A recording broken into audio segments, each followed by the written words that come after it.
Friends, welcome to स्टूडेंटपीडिया। इस video में हम डिस्कस करने वाले हैं क्लास 11 पॉलिटिकल साइंस सिलेबस के बारे में। यहाँ पर देखिए हिंदी से है, फिर भी इंग्लिश में आप इसलिए यहाँ पर पढ़ सकते हैं, कोई भी प्रॉब्लम नहीं होगी। आप देखिए तो यहाँ पर दो पार्ट में डिवाइडेड होगा सिलेबस। पहला है भारत का संविधान, सिद्धांता और व्यवहार, और दूसरा यहाँ पर आपका रहने वाला है राजनीतिक सिद्धांता। तो ये जो है दो आपको टॉपिक, यहाँ पर दो आपको टॉपिक देखने को मिलेंगे जिसके अंडर बहुत सारे चैप्टर हैं, वो आपको पढ़ने होंगे। तो यहाँ पर जो है मैं कोशिश करूँगा ट्रांसलेट करने की यहाँ पर। और अगर आप देखें तो नोट्स इजीली अवेलेबल है इंटरनेट में। पॉलिटिकल साइंस अगर आप देखें, राजनीतिक विज्ञान, तो यहाँ पर जो है इजीली मिल जाता है इंटरनेट में, ठीक है। तो यहाँ पर जो है आपको कोई भी प्रॉब्लम नहीं होगी, नोट्स बनाने में भी पढ़ने में भी इंटरनेट से आप बिल्कुल पढ़ सकते हैं।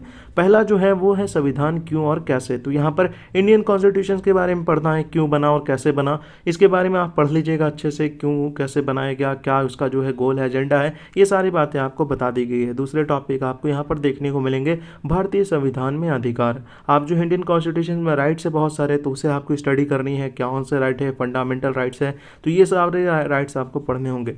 चुनाव और प्रतिनिधित्व आपको यहाँ पर पढ़ना होगा, यहाँ इलेक्शन कैसे होते हैं, कार्यपालिका क्या है वो आपको पढ़ना है, एग्जीक्यूटिव के बारे में यहाँ पर, फिर जो है विधायिका के बारे में यहाँ पर पढ़ना है, न्यायपालिका के बारे में पढ़ना होगा। यहाँ पर न्यायपालिका यानी आपका सिंपल जुडिशरी के बारे में बताया गया है, लेजिस्लेचर के बारे में बताया गया है, एग्जीक्यूटिव के बारे में बताया गया। तो तीनों ये जो है आपको पढ़नी होगी, ठीक है। 4, 5, 6 में वही आपको पढ़ना है। यहाँ पर साथ में आपको संघवाद देखने को मिलेगा 7 में, साथ में आपको स्थानीय शासन देखने को मिलेगा, रीजनल रूल्स, रीजनल पार्टी के बारे में यहाँ पर पढ़ना होगा। साथ में आपको यहाँ पर 9 में देखे तो 9 चैप्टर यहाँ पर रहने वाला है, संविधान एक जीवित दस्तावेज, यहाँ पर जो है वो आपको पढ़ना होगा। तो जीवंत दस्तावेज है, यहाँ पर मिस्टेक हुआ मेरे से, तो यहाँ पर जो है उसे आपको स्टडी करनी होगी।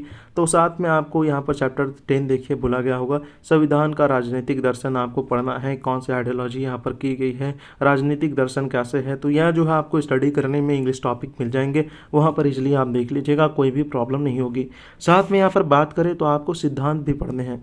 अब सिद्धांत में कौन कौन से हैं, तो देखिए यहाँ पर सिद्धांत बहुत सारे हैं, राजनीतिक सिद्धांत, तो उसे आपको स्टडी करनी है। यहाँ पर सबसे पहले देखा जाए तो बोला गया है राजनीतिक सिद्धांत एक परिचय, इंट्रोडक्शन टू, यहाँ पर जो है पॉलिटिकल फिलॉसफी आप बोल ले, तो उसकी जो है आपको स्टडी करनी होगी। जहाँ पर पहला है स्वतंत्रता, यहाँ पर जो है रिपब्लिक क्या है उसे आपको पढ़ना होगा। साथ में आपको समानता पढ़ना है, यहाँ सिमिलरिटीज़ को पढ़ना है, सामाजिक न्याय पढ़ना है, ठीक है। साथ में अधिकार पढ़ना है, राइट्स को पढ़ना है, यहाँ सिटीजनशिप को पढ़ना है, नागरिकता, राष्ट्रवाद पढ़ना है, नेशनलिज्म क्या है।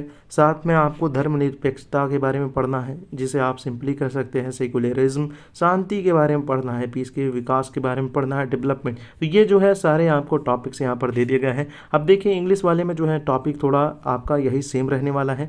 हो सकता है यहाँ पर जो है टॉपिक जो जिस तरह से मैंने बताई वो आपको थोड़ा वहाँ पर डिफरेंट देखने को मिलेगा, पर यहाँ बिल्कुल सेम रहेगा टॉपिक, और स्टडी आप बिल्कुल कहीं से भी कर सकते हैं। तो बिल्कुल आपको देखना है, एनसीईआरटी बुक देखना चाहते हैं एनसीईआरटी देखिए, साइड बुक अगर आप यूज कर रहे हैं तो वो भी यूज कर सकते हैं। और यहाँ पर जो है बहुत सारे साइड बुक्स भी हैं जो कि काफ़ी अच्छे से एक्सप्लेन कर चुके हैं, तो आप इसे पढ़ लीजिएगा।